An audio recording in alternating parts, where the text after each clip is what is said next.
Hello, everyone. Welcome to what used to be the 21 Hats podcast and is now the Business Advantage TV podcast. I'm your host, Lauren Feldman. For years, I listened to business owners talk about how tight the job market was and how hard it was to find good employees. Well, so much for that. Funny thing, though, in this week's episode, William Vanderbloemen and Jay Goltz talk about how, in many ways, hiring has gotten even harder during the crisis. Part of it is having to rely more heavily on Zoom. As William says, if the work you're hiring them to do is virtual work, then virtual interviewing is awesome. But of course, that's not always the case. Perhaps an even bigger issue is having to sift through the many people who are suddenly available to find the right person. The fact of the matter, Jay tells us, is that when companies lay people off, they don't generally lay off their best people first. Bottom line, William says, is this. The most expensive hire you will ever make is hiring the wrong person. I mean, you can spend all the money you want on a search firm, and it's still not as expensive as hiring the wrong person. Even in good times, owning and running a business can be a lonely pursuit. Our hope is that these weekly conversations will, if nothing else, let owners know they are not alone in facing these challenges. This week's lineup features William Vanderbloemen, who is CEO of Vanderbloemen Search Group, a recruiting firm based in Houston that works with churches and other faith-based organizations, and Jay Goltz, whose businesses in Chicago include a picture frame business, artist frame service, and a home furnishing store, Jason Home. The episode is titled, The Most Expensive Hire You Will Ever Make.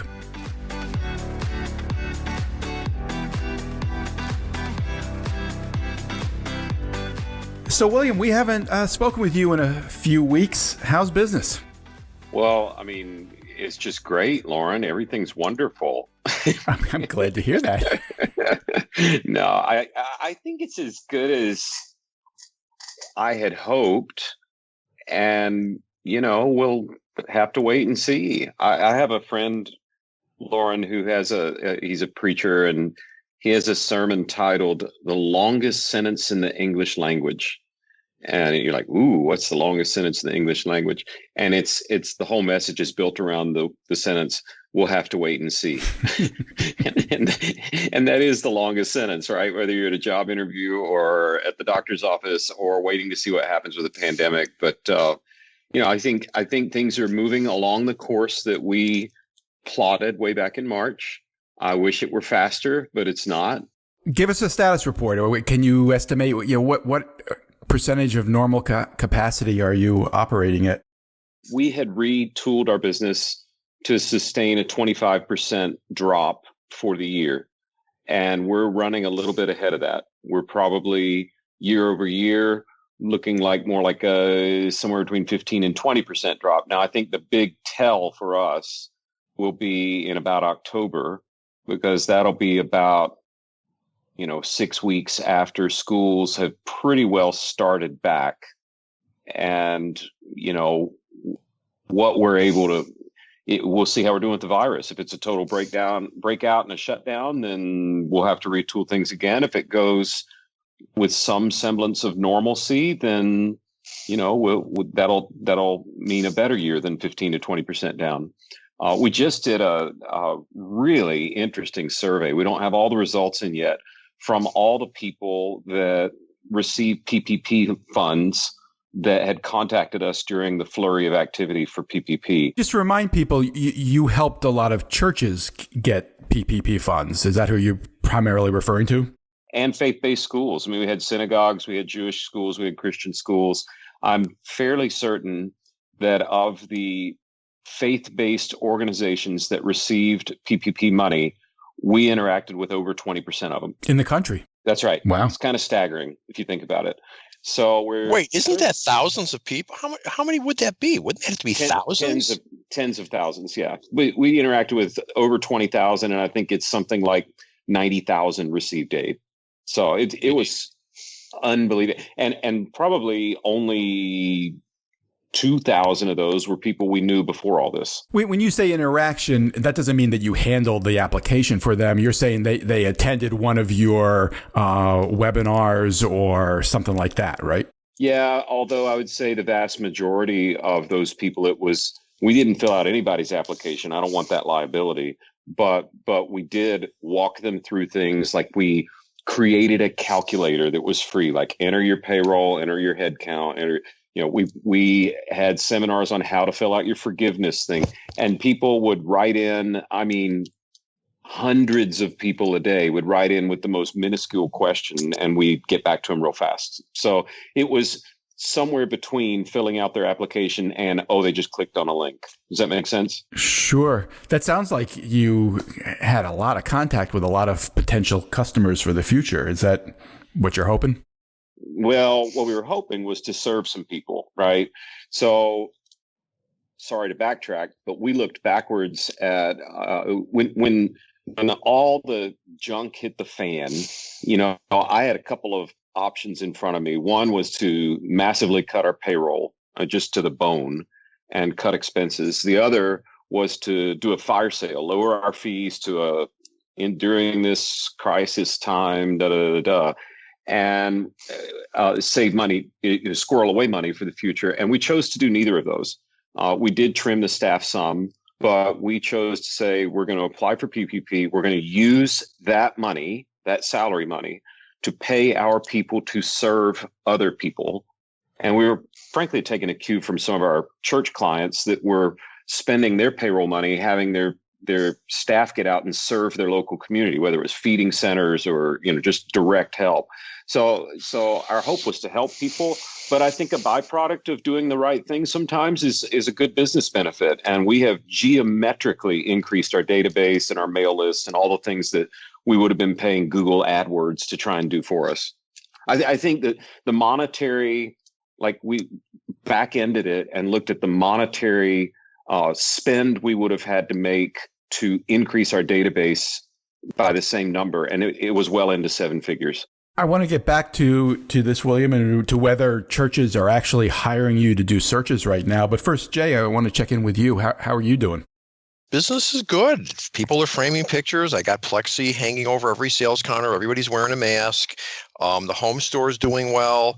My wholesale business selling at other frame shops is picking up nicely. I mean, people have been stuck at home and, they're out and about. And, I would say, going off of what William just said, going into retreat mode, it's all about cash flow. If you don't have the cash, you don't have the cash. But if you do have enough cash, which the PPP did help, it's never a good thing to go into retreat mode. And he just illustrated an excellent example of doing the right thing is always a good thing to do. And he's helping out churches and I'm helping out customers. And you got to be careful not to go into defense and go, oh, well, we can't deliver this week. You talked to us in the past about a competitor that might be going out of business. Has anything come of that? So I've met with him. I made him an offer. He wanted to sell his whole building. He inherited the business. He's turning 50 now. He's had it. He wants to move on. My kids are in real estate. You're not implying that anybody turning 50 is. No, he's just done. I'm just saying I'm just painting the picture for you. He wants to be done. He doesn't need the money anymore.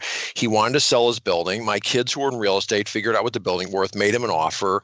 And he said, oh, no, I think it's worth more. And then I said, okay, well, how about if I take over the store? Because if you go to sell it to a third party, it's always good to have a tenant in there. Well, I'd want to get a 5-year lease. I said, well, I don't really want to commit for 5 years. And at the end of the day, he decided he doesn't want to do anything. And it was all friendly, but he's just doesn't want to do anything with you. Does that mean he's going to keep running the store? No, he's closing it. Apparently, he has enough money, and there's a whole emotional thing to this. He took over the business from his father who died, and it was from his grandfather's. And he just wants the name to be, put away in a tomb somewhere and never be used again. And like sometimes it just turns into two things.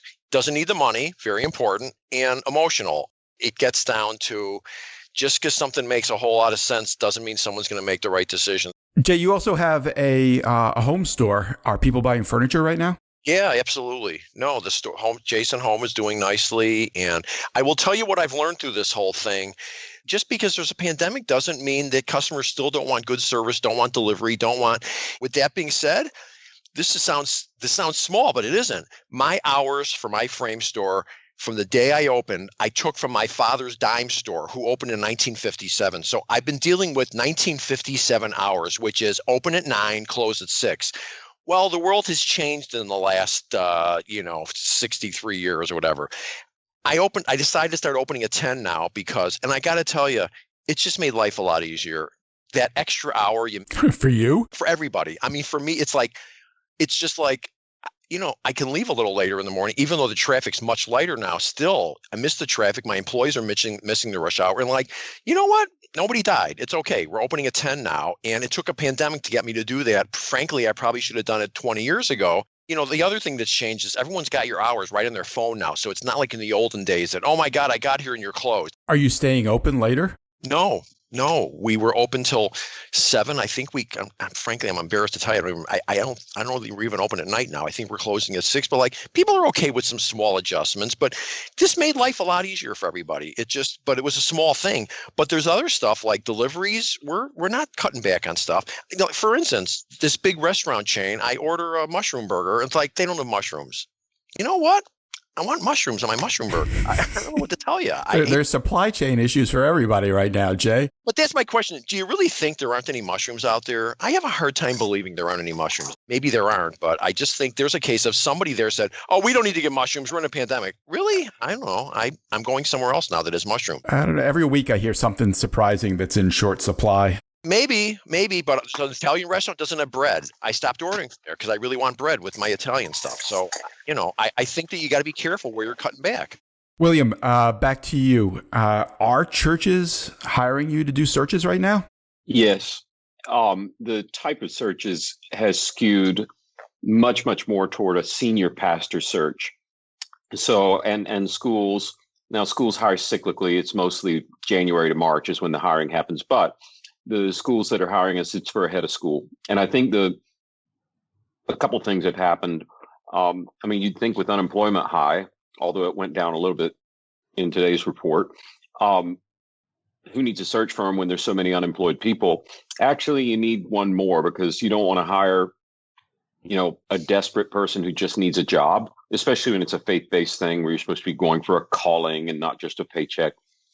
And then the other piece is, people are like, we're without a leader now. We can't be without a leader during this time. That doesn't work, and we've got to get it right. And how are we going to get out there and search on our own? I even had one person. This is kind of funny. I didn't even think about it. I was talking to a sweet person on a search committee at a church, and they said, "Well, don't take this the wrong way, but I'd rather pay you to risk getting on a plane than me." So yeah, no problem. We'll take the business. But yes, they are hiring. And if we talk again in a week, I'll have much more thorough details from our survey of PPP people. We'll have thousands of results in a week. But the early results are very consistent that over 80% of the people who receive PPP have not changed their staff headcount from a year ago today. So the massive layoffs that you might anticipate with charitable giving organizations, not happening. And that's really good news. I think partially because they did that because they want to make sure it gets, taken out as a grant, and you got to keep your head count up. Right? Well, not now. That day is passed. Oh, all right. Expired a month and a half ago. That day was over. So you could have gotten through whatever. Hold on. I got to go fire a few people. Hold on. I got to. Exactly. I think that people are still kind of keeping their powder dry, trying to figure out especially larger churches where, they're not going to have in-person gatherings for a while. So it's everybody's kind of in this wait and see mode, longest sentence in the English language, but it's better than I thought it would be. What's changed about hiring, William? Is it easier now because there's so many people unemployed? No, it's way harder. Why would that be? Well, for starters, interviewing over Zoom is nothing like interviewing in person. And Zoom's a great way to talk to people you already know, but first impressions over virtual are very, very difficult, especially if you're talking about working together. And especially if the work is not going to be virtual work, like one day you're going to be back in an office. So the skill that's needed to assess someone and whether or not they're a fit is much more acute than it was before we were bound to remote interviewing. Secondly, if you look at search firms historically do very well during churn. So when the labor market's tight and you can't get anybody, search firms come in handy because they can convince people to leave. The other side of things is when there are lots of layoffs, search firms do well because you've got unemployed people out there. And, if I were unemployed, I'd apply with every search firm and but with every possible job opening. But employers have to be careful. They're not just hiring somebody who just wants a paycheck, because undoing a bad hire is, more costly. It slows the organization down, and people just can't afford it. So we're actually pretty bullish on our need in the future. It's kind of like I'm reading all these, business interest stories now. We still watch how many hospitalizations every day, but like, it seems like the media cycle has turned toward, isn't it interesting how the pandemic has affected this? Like, Revlon is expecting 70% drop in sales this year because everyone's wearing a mask, so no one's wearing lipstick. Oh, I never thought of that. Well, search firms are kind of under that same heading. It's like, I never really thought about it, but I guess you would rather pay somebody to help with the search than get it wrong when there's so many new ways to get it wrong. There's another issue here, which maybe you're too nice to say, but I'll say it for you. The fact of the matter is, when people lay people off, generally companies don't say, okay, let's lay off our best people first. I mean, the fact is, when the layoffs start, there's a lot of people in the marketplace that were barely holding on to the job. So you're saying there are a lot more people to choose among right now, but it's more dangerous because... Yeah, there's more people out there, and the best people in the marketplace probably are the last ones that get laid off. So there's just a lot more. Yeah. Is that not true? Generally, it's very true, Jay. And I mean, we could go on and on. This is going to turn into a commercial for our business, but think about this. So you want to go after somebody who's happily employed, right? Yeah. So how are you, Jay, going to convince someone to move across the country and inject a whole new level of uncertainty in their life during the most uncertain time in the last century?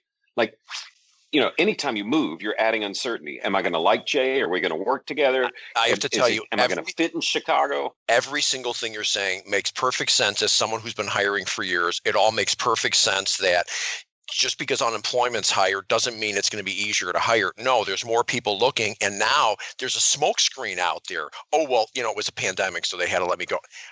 It's a smoke screen. I'm not certainly there are hardworking, great employees that were laid off through no fault of their own. There's no question about that. So the people that are getting mad at me, hear me very clearly. I'm sure there are some great people that got laid off through no fault of their own. Okay, I said that. With that being said, there's lots of people that were marginal employees that no one had the stomach to fire, lay off, that just gave them cover to do it.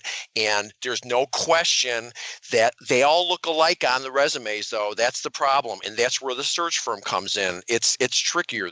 So, William, you raised a couple of interesting issues. One, how do you connect with someone over Zoom in that situation? Do you have any tips for anybody who's trying to do that on their own? And how do you convince somebody to move across the country at a time like this? Yeah, I have a couple of resources. If you just Google Vanderbloemen Zoom, and you can spell Vanderbloemen however you want, it's weird enough that Google will pick it up the right way. You'll see things I've written for various business publications, one for Forbes, several for our blog, that kind of, we've created a whole toolkit of resources to try and help people. But, I'm reminded, I'm guessing you two don't listen to country music. I'm just guessing, but I live in Texas. So, we do. And there's this old song by Brad Paisley that says, I look so much better online. He's this short, fat guy that lives in his mom's basement and plays online all the time. But he says, but online, I'm 6'5" and mysterious, and girls think I'm cool, and all.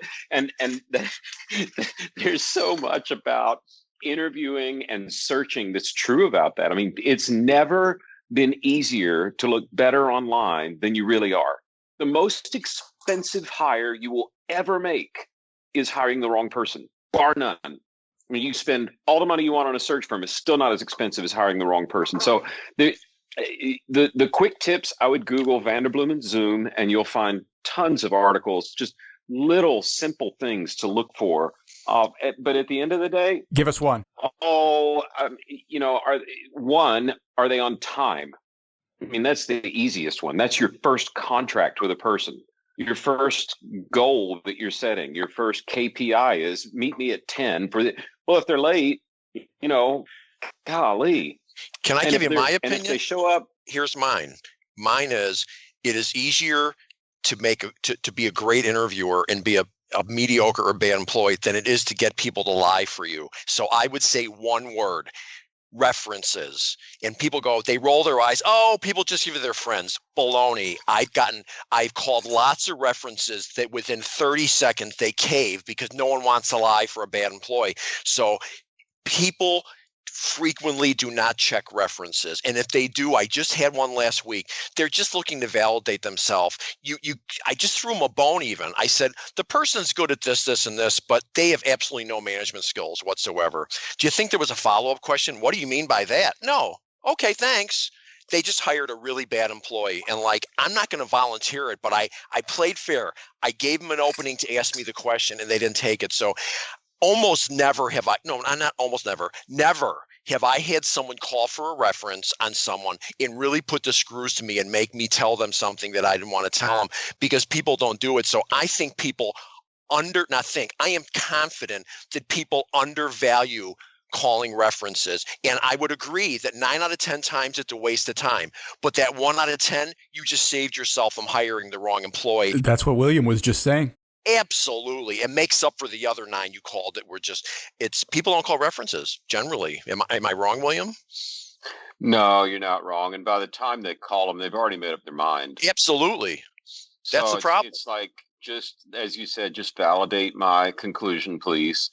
And I've done the same thing. I've hired our COO. I happen to know very well. I knew he was the right guy. I checked his references. And if you're in that spot, it's not necessarily a bad thing. But what you can do, that's a great reference question that people don't think of, is you can say, all right, I was talking to Sutton's reference, Todd. I said, Todd, I think you and I both know I'm going to hire Sutton, and I'm doing this perfunctory reference call.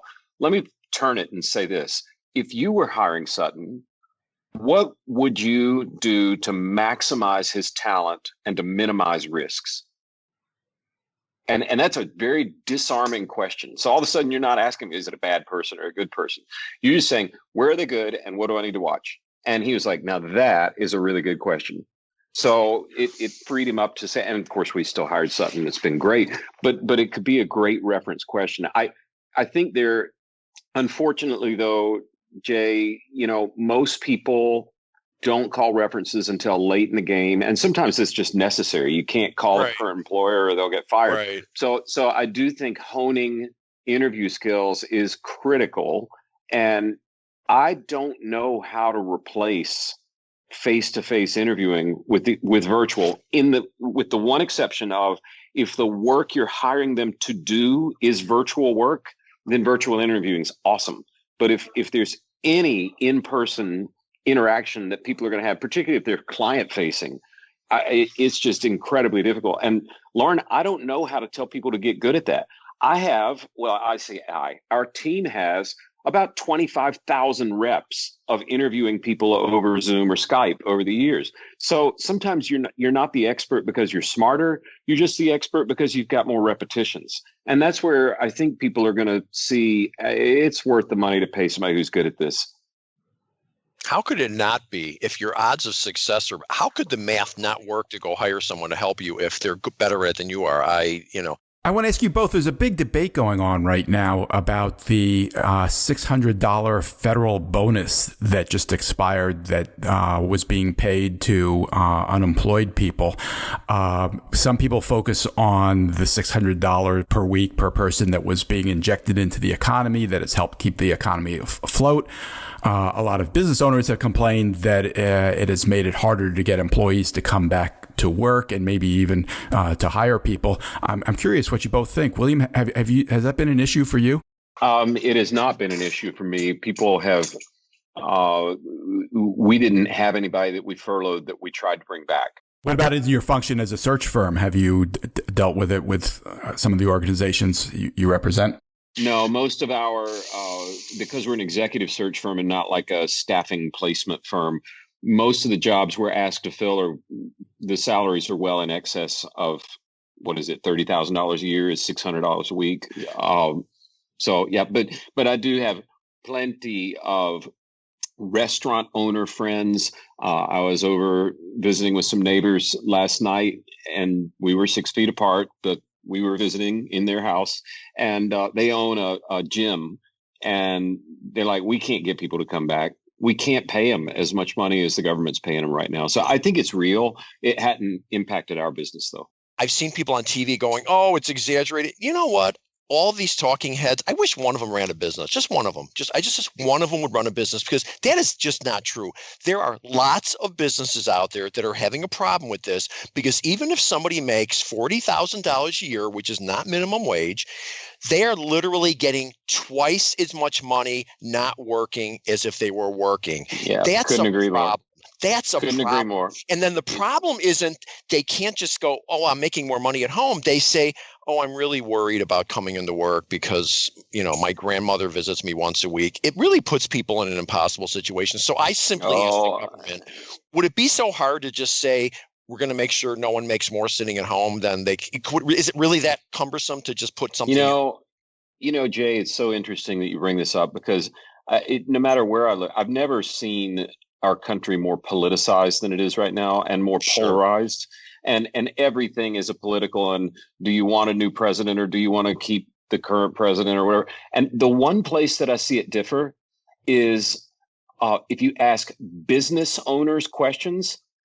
I have business owner friends that I vehemently disagree with politically, and we 100% agree on things like this.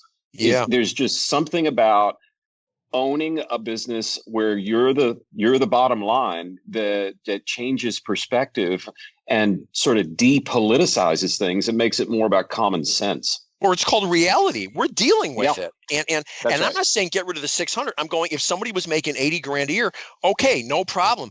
But for someone who was making 40 to get double their income to not work, how does that make sense to anybody? And we're not talking a little money here. We're talking about literally millions of people that have been making, it's going to turn into billions of dollars. How does that make sense to anybody?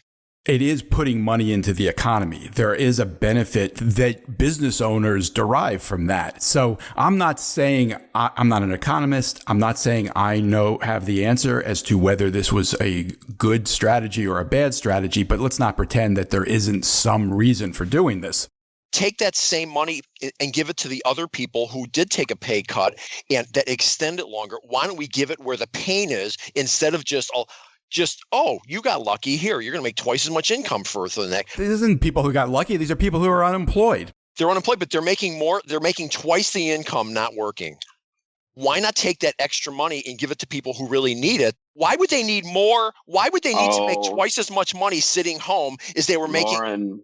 Lauren, you're losing this one 2-1, buddy. I couldn't agree with you more. I have good friends who were cutting their household budget, and they're an affluent couple, and they have a nanny, and they pay the nanny a very fair wage, but they realize we need to cut our budget a little bit, so we're going to furlough the nanny because she's going to make about $1,000 a month more sitting at home than she is working for us. And I don't think it's just about the money, Jay. I think that people were made to work. And if you sit at home, it does not help your overall well-being. For the record, I'm trying to illuminate this discussion and point out some of the nuance that I think Jay was missing. I'm not missing at all. I'm not saying who's right or who's wrong, but I think there are issues to keep in mind here. And Jay, you raised one of them. Some people don't want to go to work because they do have a compromised person at home, and that's a legitimate issue. No problem. Stay at home. That's fine. Stay at home and get unemployed. No problem. But don't make twice as much money. But the other thing is, what does it say about a person if they're really, for no other reason, choosing not to go to work because they are temporarily getting more money from the federal government on this bonus, which has in fact expired right now, doesn't exist as we speak. Why would someone choose not to take a job that presumably is going to go on for a benefit that clearly has an expiration date, even if they extend it? Well, here's the Lauren, difference between I have personal contacts and friends who were furloughed by their company and have been told you're not coming back. and have opted to not even begin to look for a job until it's expired. I think there's a reason, and I'm not an economist, but there's a reason unemployment came in better today than expected. And I bet now that this is expired, unemployment continues to drop a little bit. There's Because no question. hiring's a two-way street. You got to have employers that want to hire, but you got to have people that want to go interview. And I think you're going to see it start to correct itself. I do hate that the spigot gets totally turned off. I'm with Jay. I think For sure. if there That's was the some point. way, if there was some way to say we want to make you whole until you can, or partially whole, or enough to get by. Absolutely. Yeah. Absolutely. Yeah, extend it longer. Don't and the theoretical thing with you have a hard time believing it. Well, that's unfortunate, but that's the reality, Lauren. I'm on the front line of it. So are another 3 million business owners. It is reality. There are people that would like to sit home and get twice as much money and play this thing out. It is reality. It's not a theory. And that's the part that the talking heads don't seem to accept. Take that extra money, extend the benefits. Hey, Jay, I think that extra cup of coffee is kicking in. I needed it. See, I knew you were going to give me a hard time on this, so I wanted to get ready for it. So yes, I had my double coffee thing, and I don't drink coffee, so I knew I was ready to go to battle, and I feel like I've completely dominated this. So thank you, Super Coffee, as seen on Shark Tank. All right, we only have a few minutes left. I'm curious if we're far enough into this thing that you guys have already identified things that have changed that aren't going back. William, are there things that you've learned? Are there technologies you've adopted? Has your process changed in a way that you have no doubt will continue on long after this ends, whenever that is? We're not in an industry that has been utterly disrupted. I know there's some that, my goodness, they're doing things differently. And oh boy, how I would have loved to have owned a plexiglass company a year ago. They're doing pretty good this year. But in our world, I think what I've noticed, and not just our business, but our clients' business, is COVID might be remembered as the great accelerator. So there were changes the church is not known for accepting change quickly, right? Historically, churches and new ideas they don't get along. But a lot of our clients are fairly innovative and entrepreneurial. They already had an online service. My mother attends a wonderful traditional Presbyterian church of 200 or 250 people in the woods of North Carolina, or the mountains if you want to be a Chamber of Commerce, but it's the woods. And if their new pastor back in January, if their new pastor had said, I've got an idea, why don't we live stream all of our worship over the internet for the whole world to see? He would have been laughed out of the boardroom. No way. It was a change that was happening, but it was happening very slowly and would have come a long time from now for that little Presbyterian church. Now they're online all the time. So it was a great accelerator. For us, we do exec search, which is top level search, but a lot of our clients need help with middle level positions. Well, that's not really what we do, but we have learned how to do that. So COVID accelerated us into it'll launch in a week, but we're opening a new business for mid-level search. It'll be completely virtually done. That would not have been acceptable, 5 years ago, 10 years ago, and it might not have been accepted 5 years from now were it not for this great accelerator. And to be utterly clear, so I don't sound like I'm contradicting things I said earlier, this is help me find a high school math teacher for the school we serve. Help us find a staff accountant for mid-level sort of staffing agency things where the process now can be done virtually and done quite well. And it's not that there are changes that are here to stay as much as changes that got here quicker than they would have without COVID. Totally agree. Got it. Jay, I want to ask you the same question, and you can take it wherever you want. Have you already seen things change? I'm going to give you 3 things completely all in different categories of entrepreneurship. One, I'm going to have to consider there's going to be some people that want to work from home, which I would have never considered before. It's working okay. I don't know where it's going to end up, but That's an open conversation now, people working from home. 2, William used a phrase that I've used 1,000 times that I want to remind all the entrepreneurs. He said dry powder. So I've said, I've got my building is paid off. It's dry powder if I ever need the cash. It's dry powder in a keg that's nailed shut and I don't have a hammer. I have been through 9 banks, literally, I'm not exaggerating. 8. I went through 8 banks and wanted to get a 50% loan to value on the building. I've got plenty of assets to cover it. I've got a huge life insurance policy. It is literally a zero risk loan, and not one of these banks will lend me against the building because they're afraid I'm not going to make money, even though I've got plenty of. Okay, so what I learned though, and I just figured this out yesterday, my kid's in real estate. He went to his real estate bank. The real estate bank is ready to do the deal, no problem. So what I've learned is now's the time to figure out whether you're at the right bank or not. Because when things get bad, nobody wants anything to do with you. And unfortunately in business, you go through some cycles. So I'll be changing banks to this real estate bank. And 3 is good business practices are good business practices. And I feel very good about the fact that we haven't lowered our service level and that customers appreciate that. And that I just have to tell you one funny anecdote. Huge company, Home Depot, they have a sign in their front door. You'll appreciate this. It says, we're opening earlier for our elderly customers. Not senior, elderly. So we're elderly now. And I looked up the definition of elderly. Most people call elderly 80 plus or something. And I'm just thinking, this is a huge multi-gazillion-dollar company. They couldn't come up with copy that they all stuck to. So, and it's on their front door and everybody sees it and nobody thinks anything of it except I looked at it and I just laughed, like elderly. So 60 is now elderly according to Home Depot. Like I said before, there's some bad decisions that are being made. So those are my 3 things. William Vanderbloemen and Jay Goltz, as always, thank you for taking the time. I really appreciate it. Always good to be here. Always good, Lauren. Thanks for listening, everybody. This episode was produced by Jess Thuberon, founder of Blank Word Productions. Remember, we started the 21 Hats podcast to help business owners feel a little less isolated, to let them know they aren't the only ones fighting these battles. If you got something out of this conversation, please help us reach more people. Tell a friend, subscribe and review us wherever you get your podcasts. Follow us on Twitter at 21_hats.